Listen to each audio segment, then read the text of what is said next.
Hello dear student, welcome. तो अभी हम लोग पढ़ रहे हैं टाइप्स ऑफ प्रेफरेंस शेयर्स। क्या पढ़ रहे हैं? Types of preference shares. Okay, तो इसके पहले भी हम लोगों ने आंसर्स पढ़ लिया था, फीचर्स। क्या पढ़ लिया था? फीचर्स। अभी अपन क्या पढ़ रहे हैं? तो पहले प्रेफरेंस शेयर शॉर्ट में पढ़ लेते, राइट। तो प्रेफरेंस शेयर्स वो शेयर है जिसमें रिस्क कम होता है। जिसमें रिस्क क्या होता है? वो कंपनी के लिए टेम्पररी कैपिटल देता है। क्या देता है? और प्रेफरेंस शेयर्स को क्या मेन क्या है? वो टेम्पररी कैपिटल, उनको फिक्स रेट ऑफ डिविडेंड मिलेगा। क्या मिलेगा? मतलब हर साल डिविडेंड क्या रहेगा? फिक्स रहेगा। तो आज पहले मीनिंग डिस्कस करते हैं, फिर टाइप्स भी पढ़ा देता हूँ। Preference share are called safe capital. कैसा कैपिटल है वो? सेफ कैपिटल है। प्रेफरेंस शेयर प्रोवाइड कैसा कैपिटल कंपनी को देता है? Temporary capital. मतलब आज डाला तो कंपनी को बाद में रिटर्न करना पड़ता है, उसको रिडीम करना पड़ता है, वापस करना पड़ता है। This they get fix rate of dividend. Preference holder को क्या मिलता है? डिविडेंड रेट क्या मिलता है?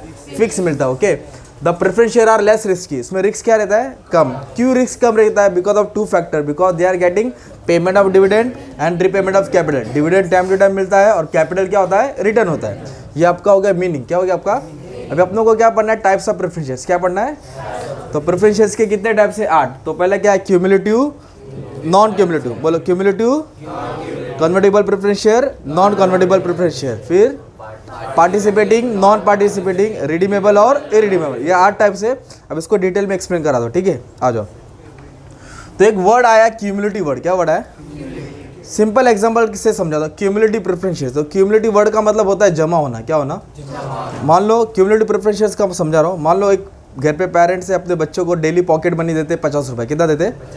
मंडे सुबह स्कूल गया 50, ट्यूसडे 50, वेडनेसडे 50। मान लो नेक्स्ट वीक ऐसा है कि मंडे को नहीं दिया, ट्यूसडे को भी नहीं दिया, वेडनेसडे को भी नहीं दिया। जब थर्सडे आएगा ना, उसको 50 नहीं मिलेगा, 200 मिलेगा।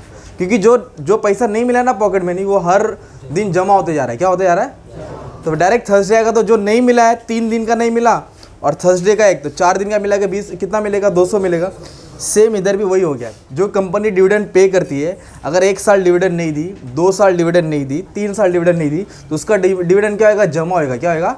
जमा वाला वर्ड को बोलते हैं एक्यूमुलेट होएगा। क्या होएगा? जब कंपनी अच्छे से परफॉर्म करेगी, फिर 4 साल का एक साथ पे करेगी, 4 साल का एक साथ पे करेगी, बस। क्यूमुलेटिव मतलब जमा होना। Cumulative preference share are those share on which dividend goes on accumulating. Dividend क्या होगा? एक्यूमुलेट होगा, जमा होगा। डिविडेंड क्या होगा? एक्यूमुलेट मतलब जमा होगा। Until it is paid. जब तक पेड नहीं करेंगे, जब तक डिविडेंड क्या होता रहेगा? फिर जमा और डिविडेंड कंपनी एक साथ पे करती है। कब? जब प्रॉफिट कमाएगी। Which dividend goes on accumulating until it is paid. If it is a dividend is not paid in the 1 or more year. अगर डिविडेंड 1 या 2 साल में नहीं दिया, then dividend is paid when company perform well. जब company का profit होगा, ज़्यादा मुनाफा होगा, तब वो डिविडेंड कंपनी एक साथ पे कर देगी। मतलब इधर डिविडेंड नहीं पे किया तो क्या हो जाता है? वो जमा होता है। जब कंपनी कमाएगी तो एक साथ क्या करती है? पे करती है। उसको क्या बोलते हैं? अभी नॉन क्यूमुलेटिव प्रेफरेंस शेयर्स क्या होता है? फिर से एग्जांपल देता हूँ। एक पेरेंट है अपने बच्चों को पॉकेट मनी देते 50 रुपया। Monday 50, Tuesday 50, Wednesday 50, Thursday 50। तो नेक्स्ट वीक है, मंडे को नहीं दे पाए, ट्यूसडे को नहीं दे पाए, वेडनेसडे को नहीं दे पाए। जब थर्सडे आएगा ना, सिर्फ 50 ही देंगे, 200 मिलेगा। मतलब क्या है? जो गया सो गया, जो है वो ले। तो डिविडेंड इधर जमा होता। जब कंपनी कमाएगी तो देगी, नहीं कमाएगी तो नहीं देगी। तो डिविडेंड जमा होता नहीं है। तो इधर कैसे लिखा इंग्लिश में? Non cumulative preference shares are those shares the dividend on this share does not get accumulated. इस शेयर का डिविडेंड जमा होता। अगर डिविडेंड नहीं पे किया तो नहीं पे किया, जो है वो ले, जो नहीं हो जा। The dividend on share can be paid only out of current year profit. जो कंपनी ये साल का प्रॉफिट कमाया है, ये साल का जो कमाया उसमें से बांटेगी। अगर लॉस हो तो जा, नहीं दिया तो भी जा। If the dividend is not paid in any year, it is loss for ever. जो डिविडेंड नहीं दिया तो नहीं दिया, वो हमेशा क्या हो जाता है? चले जाएगा। तो कंपनी इसमें डिविडेंड जमा नहीं होता इसमें। और इसमें क्या आएगा? डिविडेंड नहीं दिया तो प्रेफरेंस होल्डर टेंशन नहीं रहता, जब आएगा तब मिल जाएगा। इधर वैसा नहीं है, नहीं आया तो नहीं आएगा, जो साल का हुआ वो साल का ही मिलेगा। और जमा होता, इसलिए इसको क्या नाम बोला है? सिंपल। एक पहली जोड़ी क्या है? क्यूमुलेटिव और क्यूमुलेटिव वर्ड का मतलब क्या होना? अभी तुम लोग ऐसा पानी रखेंगे, जमा होगा क्या?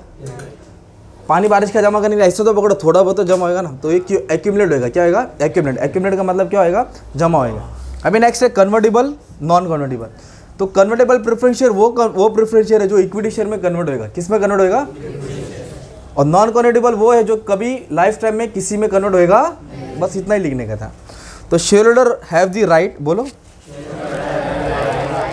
To convert preference shares into जो प्रेफरेंस शेयर इक्विटी शेयर में कन्वर्ट होता है उसको क्या बोलेंगे? Convertible preference share. क्या बोलेंगे? ये जरूर उल्टा लिख देने का है। नॉन कन्वर्टेबल प्रेफरेंस शेयर क्या है?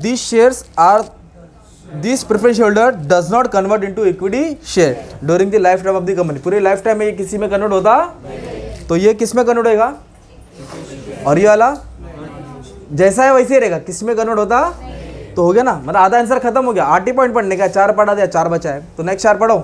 अब एक दिया पार्टिसिपेटिंग और नॉन पार्टिसिपेटिंग। पार्टिसिपेटिंग मतलब हिस्सा लेना, नॉन पार्टिसिपेटिंग मतलब हिस्सा नहीं मिलेगा या नहीं लेना। तो पार्टिसिपेटिंग प्रेफरेंस शेयर्स का मतलब क्या होता है?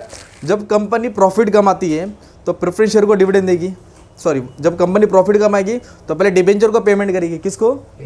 फिर प्रेफरेंस शेयर को पे करेगी, फिर इक्विटी शेयर को देगी। फिर जो बचेगा ना, जो प्रॉफिट बचेगा उसमें उसको हिस्सा मिलेगा, उसको बोलेंगे participating.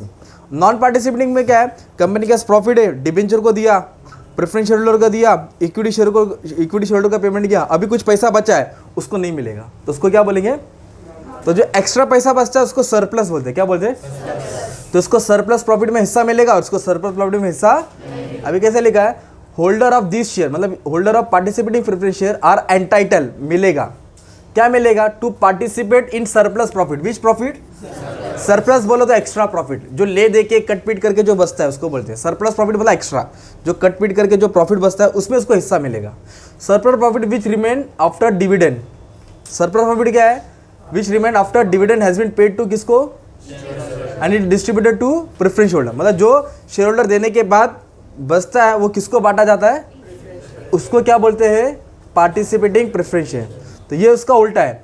This preference share holder are not entitle, are not, इधर एंटाइटल है, इधर क्या डाल देने का है? Not to participate in surplus profit of the company. जब कंपनी का एक्स्ट्रा सरप्लस होता है उसमें इसको हिस्सा मिलता नहीं है। This share holder are entitle to get fix rate of dividend only.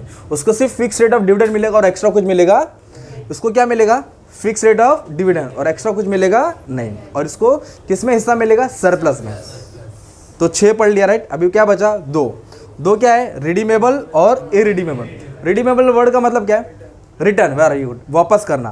मतलब ये प्रेफरेंस शेयर का पैसा रिटर्न होएगा, उसको बोलते हैं रिडम्पशन ऑफ प्रेफरेंस शेयर। क्या बोलते हैं? जब एसवाई में आएगा ना तो उसके ऊपर तुम लोगों को सम सॉल्व करना पड़ेगा। 15 मार्क का 20 मार्क का आता है।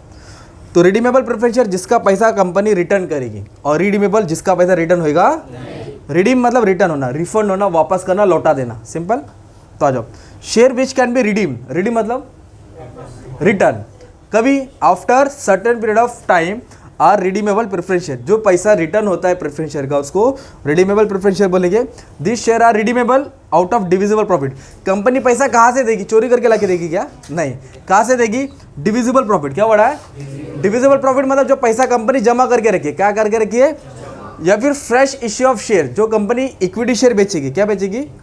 तो इक्विटी शेयर बेचेगी तो क्या आएगा? पैसा आएगा। वो पैसे से प्रेफरेंस शेयर का पैसा देगी। इक्विटी शेयर बेच के क्या आएगा? वो शेयर से कंपनी क्या करेगी? प्रेफरेंस शेयर को पेमेंट करेगी। तो रिडीमेबल प्रेफरेंस शेयर जो रिटर्न करते हैं, और रिटर्न कहाँ से करते हैं कंपनी? डिविजिबल प्रॉफिट और इश्यू ऑफ शेयर। और ये उसका उल्टा है, irredeemable preference share. Share which can not be redeem, ये शेयर का पैसा कभी return are called redeemable preference share. फिर एक सेक्शन है इंडियन कंपनीज एक्ट 2013। तुम लोग को अगर अच्छे से आंसर लिखने का ना तो लिखने का इंडियन कंपनी एक्ट। क्या लिखेंगे? 2013। तो इसका सेक्शन याद हुआ तो ठीक है। 55(1) क्या है? सेक्शन 55 सब सेक्शन 1 में क्या बोला है कि कोई भी कंपनी इस टाइप का शेयर इशू नहीं कर सकता, कोई भी कंपनी इस टाइप का शेयर बेच सकता, ये बंद हो गया है। ये शेयर वो है जो इसका पैसा रिटर्न होएगा। तो टोटल कितने पॉइंट है? 8। फर्स्ट क्या था? क्यूमुलेटिव, नॉन कन्वर्टेबल, फिर non convertible, participating, non participating. तो types of preference share 8 mark के लिए आंसर आता है, कंफर्म है। ये नहीं तो टाइप्स ऑफ डिबेंचर आएगा। क्या आएगा? Types of debenture. तो अच्छा खासा अपन ने आंसर कवर कर दिया है, ठीक है।